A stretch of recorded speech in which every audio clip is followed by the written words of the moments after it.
A 4-day go-slow over improved pay for post office and Telkom workers begins today, and pickets will be held for 3 hours during this week. The Communications Workers Union asked workers to down tools from midday until 3 p.m. And on Friday, a protest action is planned in Cape Town, and the workers are unhappy about the employer's 3% wage increase. They're accusing management of giving themselves exorbitant salaries while the workers earn much less. We have on the line with us the president of CWU, the Communications Workers Union, Clyde Mervyn. Thank you so much for your time, Mr. Mervyn. Just give us an update as to the negotiations with the employer. How far are you in having a breakthrough? Look, firstly, that we as Communications Workers Union have served notice to both the South African Post Office and to Telkom on protected industrial action based on in-person salary negotiation. Telkom. Yeah, Clyde, just move around a little bit. We're losing you. The line is terrible. So if you can just maybe do a little bit of a twirl, and we'll get back to my question in that how much advanced talks have you had with the employer? Is there any breakthrough to announce? Can you hear me now? Much better. Thank you. No, thank you. I'm saying one is that we have served both Telkom and Post Office with the program of a strike for the 6th of this month. However, as I speak to you now, we are about to enter into CPMA through the mediation process of a Section 150 at the Post Office, which the Post Office has offered at 0%, and Telkom has offered 3% increase, and Telkom is saying they are non-negotiable, and hence we are going to progress with our action on the 6th. Okay, and by mediation, this is in earnest trying to find a middle ground and resolve the impasse and hopefully workers to go back to their jobs. Look, if the Post Office today comes with an offer, obviously we'll have to consult workers and then we'll get back to them. But desperate times need desperate measures, so we'll engage the Post Office through the Section 150 CPMA.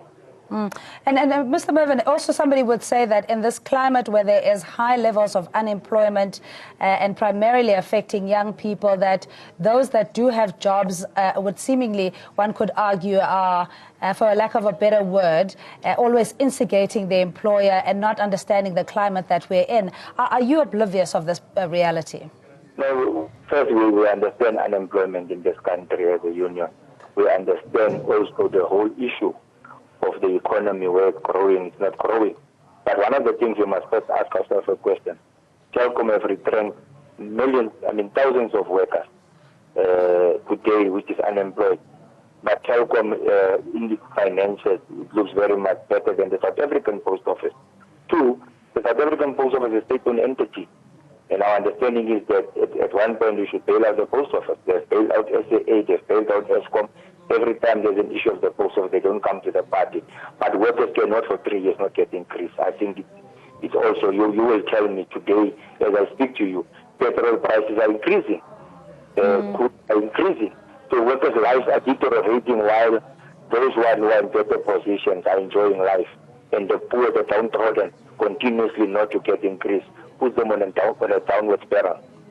Yes, but that's also an issue of policy, and you would need reform in how you redress the issue of salary disparities. That your demands for a single or double-digit increase in the climate of high inflation, and as you're rightfully saying, the petrol price increasing or other amenities being so costly, that the workers would have to take to the streets almost on an annual basis to have an increase in their salaries to at least enjoy a decent wage. Look, obviously from where we're coming from, if you look at the salary disparities amongst workers, it's huge. But we have always said we are always negotiable and workers will continuously mandate us. And I think we understand the economy, we understand the current state of the country, but that doesn't mean workers should not get increased. You know that, as I speak to you, there was serious corruption in the Post Office at one point. It brought the Post Office to a standstill, but as where we are coming from, we expect workers to get at least an increase. And I'm saying to you, Cindy, I think we understand the dynamics, but workers at the end of the day, they also deserve increase. If you look at 3 years not getting increase, it's huge. Okay, just give us in terms of the salary structures for entry level and somebody who might be at a middle or a lower management position, and where the disparities lie. Is it based on skills or the responsibility the person has on the job, or is it just the way the mold has been set, Mr. Mervyn? All right, so I think we've lost Clyde Mervyn there. We'll try and get him back before the end of this bulletin. But on the line, he's the president of the Communications Workers Union. Clyde Mervyn calling on a picket of all their workers in Telkom and the post office. And this will start at noon today until 3 o'clock this afternoon. And there's also another picket or protest action planned in Cape Town. Workers are unhappy about the 3% wage increase that has been offered by both the parastatals. They're calling on management to review the salary remuneration packages, saying that executives earn exorbitant salaries while the workers' wages are dwindling annually, and workers earning much less than what the executive counterparts